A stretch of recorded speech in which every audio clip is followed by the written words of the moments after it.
Knowing when to show anger and when to cut it out takes a bit of astuteness. But like me, if being astute is not really a strength of yours, where does that leave you? With conventional wisdom calling for anger to be purged, would such an approach really work? Well, why don't we find out by delving into our topic for today, anger hat. Back in the day when I was working as a professor, I experienced an odd moment when one of my students went behind my back and complained to my colleague. The complaint was relating to my pedagogy. When I got the news, it riled me up instantly. I found the complaint appalling, as the student was very irregular to my classes and never really kept up with what was going on. Plus, I was upset for not being confronted directly. I really wanted to have a hard talk with the student, but I was afraid if I do, I might end up offending him to the point he wouldn't show up to the class again. With the next day being a Friday, I decided to take the day off and use the long weekend to calm myself. Thank God it's Friday. When the time came to get back into class again, my anger had worn off. Regardless, I made a presentation about why I teach the way I teach and stressed the importance of confronting me directly lest any issues may arise in the future. The presentation was well received and the student kind of understood his mistake. More than trying to prove a point here, I was delaying my immediate response, which would have most likely been hurtful. And in doing so, I expressed myself in the least offensive way to the student.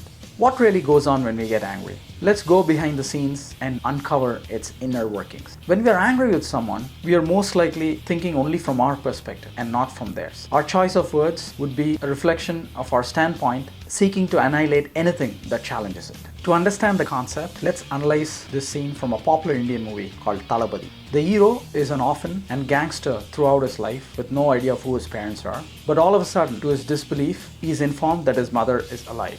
The hero dismisses this as absurd and in a fit of rage claims that he doesn't have a mom because if he had one, she wouldn't have left him. At this juncture, the hero is presented with the mother's perspective of why she had left him. It is revealed that his mother was only 14 years old when she gave birth to him, and that too out of wedlock, which is considered taboo in conservative societies. And as much as she wanted to keep the baby, she thought it was best to let it go. After hearing the mother's perspective, the hero's heart melts, and with it is anger too. Now that we know anger prevents us from looking at the other person's viewpoint, what can we do about it? I would suggest the first thing to do would be to detach yourself from the situation and give yourself sufficient time to calm down. Once you realize you've regained your elements, that's when your mind begins to function as it should. Now it becomes relatively easier to look at different angles and get to the bottom of the situation without anger playing spoilsport.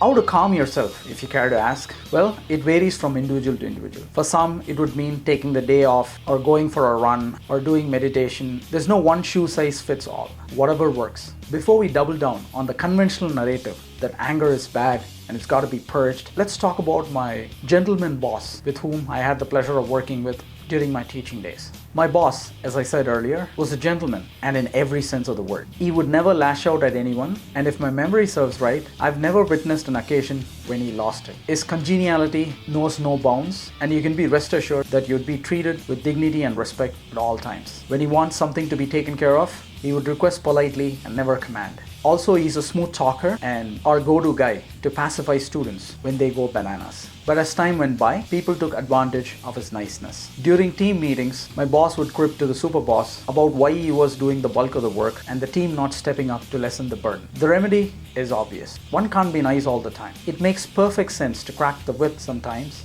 without destroying morale, and anger is necessary to achieve that. However, the thing to watch out is how we choose to express our anger. Just because we are angry doesn't mean we are free to do the following. Number one, using racial slurs. Like for instance, calling blacks niggers. Engaging in intimate partner violence.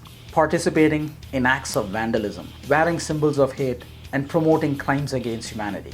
Stay clear of all these territories because that's what makes anger obnoxious. Anger, according to me, is like the heat to an iron box. Too much of it will burn a hole and too less achieves nothing. What if our anger never deserts us? Instead gets pent up with every passing day? Well, there are healthy ways to diffuse it, as embodied by visionaries like the Indian billionaire and founder of Thyrocare Technologies, Mr. Arogyasamy Velumani.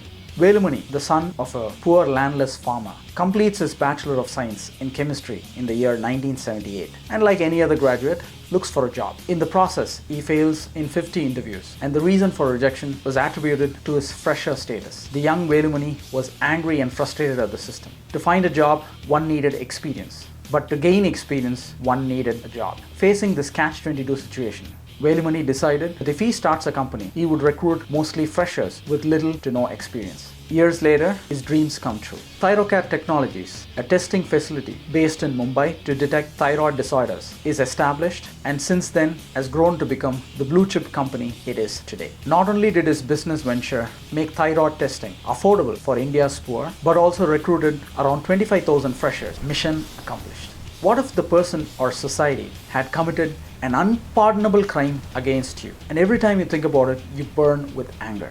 What if there's no healthy way in sight to get over anger?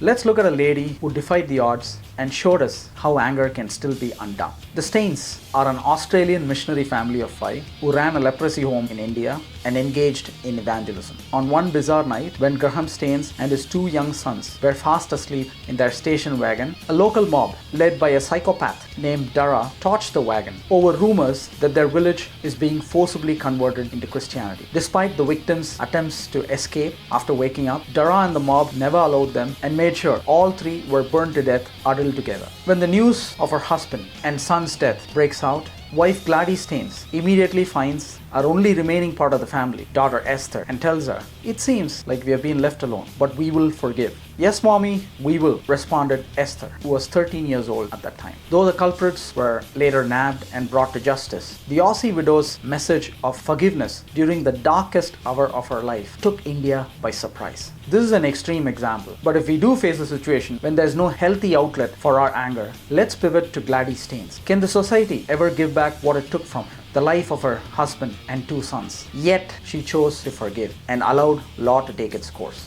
The burning anger that ensues from injustice can still be extinguished with forgiveness if we make the tough choice to pursue it. Whether you're a man or a woman, it's noble qualities like forgiveness which will elevate you into a league of your own.